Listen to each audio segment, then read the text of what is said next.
in my view, is set a big vision, set a big target. I remember when I first met with our team, I said, look, we're going to sell the company at when we reach top line revenue of $30 million. And I remember the air in the room just drained. It was like, what? How is that even possible? I don't understand how that's even realistic, right?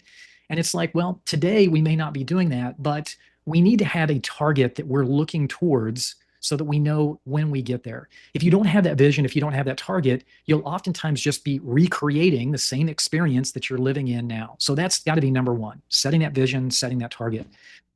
Next, it's a matter of understanding what's the context of this business that is going to filter out into how we market and filter out into how we sell and filter out into how we make decisions. So that context, again, is understanding not only where are we going, but where do we want to be at the end of the year?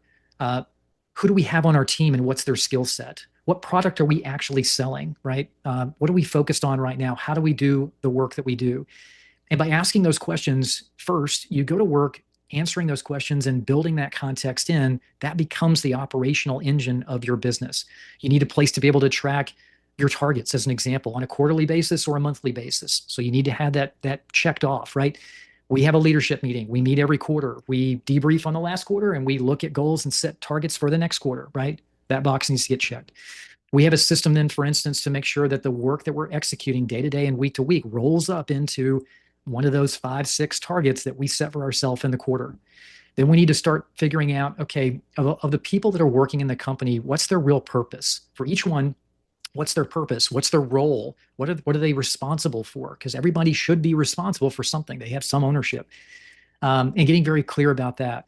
What that starts to do is it starts to diffuse the decisioning away from the bottlenecks, right? One person here or one person there, so that now we can start to make decisions as a team. You still have leaders, still have staff, but as a team.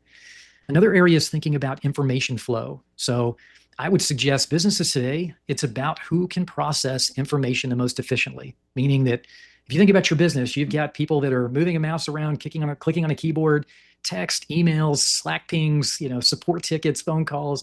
And if that information is not getting routed to the person who needs it when they need it, and it's disjointed and it's chaotic, that business can only run so fast.